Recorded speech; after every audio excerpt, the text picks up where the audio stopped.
Hello, I'm Kelly Stewart, and I'm a primatologist. I studied mountain gorillas at Dian Fossey's Karasaki Research Center in the Virunga volcanoes.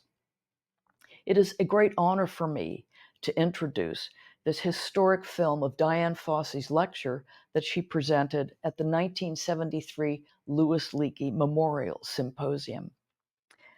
I met Dian through the Leakey Foundation and first went to Rwanda to work with her in 1973, the same year that she delivered this lecture. Dian Fossey brought gorillas to the attention of the world, and she helped change their image from that of a vicious King Kong to the gentle giant that we think of today. She revealed how gorillas lived and how their society worked. And as you watch this film, you must remember that the world had never seen anything like this in 1973. When Dian began her project in Rwanda, she could hardly have known that it would become one of the world's longest research projects of any primate in the world, and that the descendants of the individuals that you will see in this film today are still being observed. I'm amazed when I view this film at the quality of the footage and the amount of information about gorilla behavior and ecology that Dian had managed to collect in a relatively short period after beginning her study. This film shows us the basic harem-style structure of gorilla groups, essentially one adult male, two or more adult females, and their offspring. It illustrates the importance of male-female bonds to group cohesion, and it provides incredible footage of an encounter between two groups and the movement of one of the females from one group to another. Now, Dian Fossey referred to females in a situation like this as being kidnapped, but we now know that females have much more of a say in the matter than was thought, and female choice is very important in the working of gorilla society and in group structure.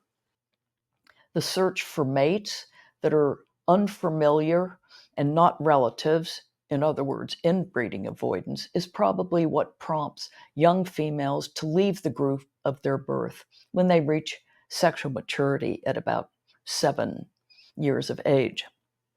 A female might move to several different silverbacks before they finally settle down with one to breed. Once they do, they're very loyal, and the average time that a male and female stay together breeding is 10 years. Decades of research have uncovered variations in this basic gorilla blueprint.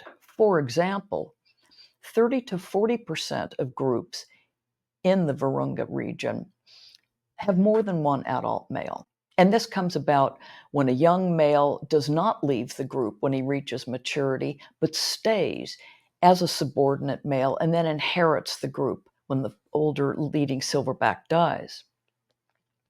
It turns out from DNA analysis that subordinate males can father about 15% of the infants in the group.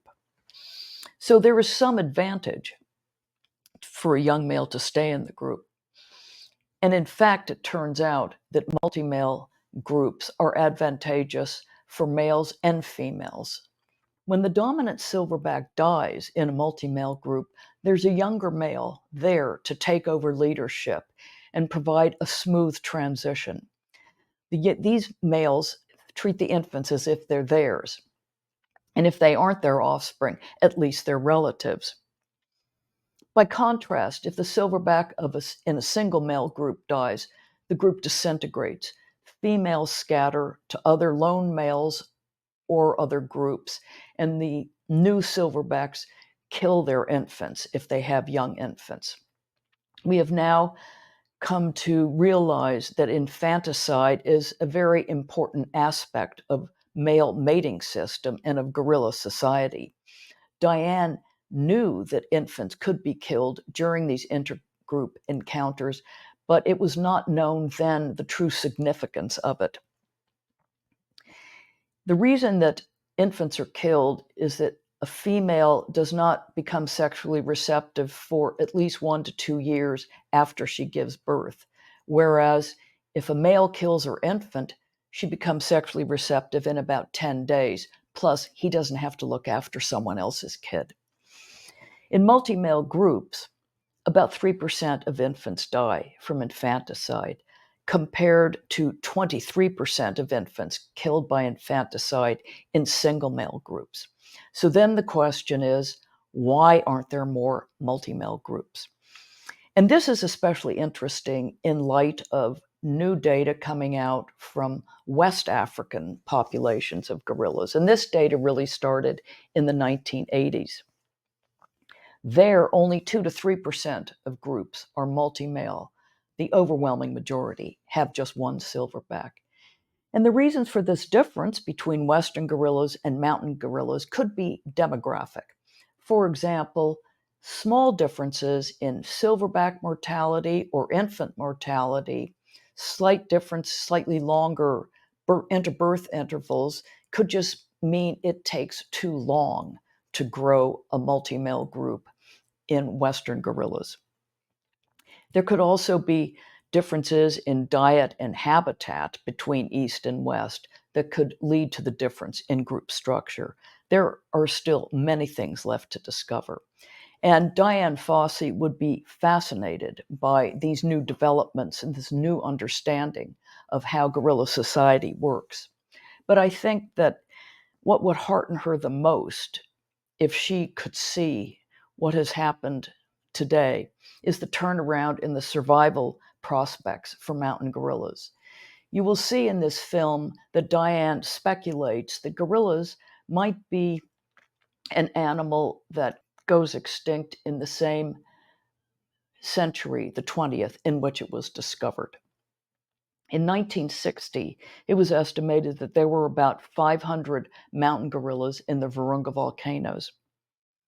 By 1981, due to habitat loss and poaching, that number had plummeted to 250 gorillas.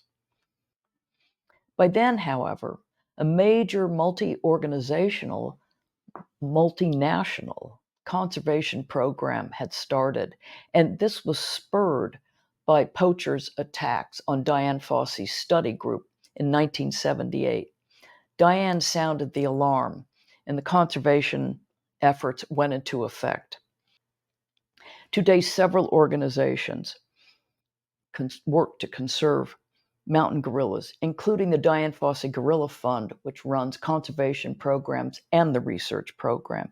And this is a fund that was started by Dian. More recently, a veterinary project has started which monitors the health of wild gorillas and also performs emergency procedures such as removing wire snares set by poachers. Such a veterinary program had long been a dream of Dian Fossey's. The conservation efforts have been hailed as a major success story. The most recent census, concluded in 2018, estimated 604 mountain gorillas in the Virunga volcanoes area, a dramatic recovery from the 250 in 1981.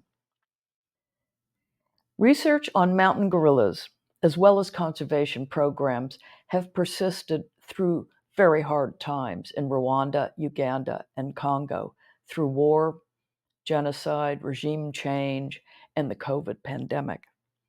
The mountain gorilla story has inspired and led the way for gorilla research and conservation projects in other parts of Africa. This is Dian Fossey's legacy.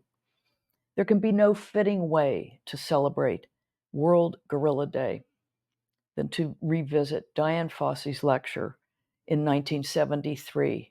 I hope you enjoy it, and I hope this inspires you to find out more about what we're learning about mountain gorillas and about their fortunes.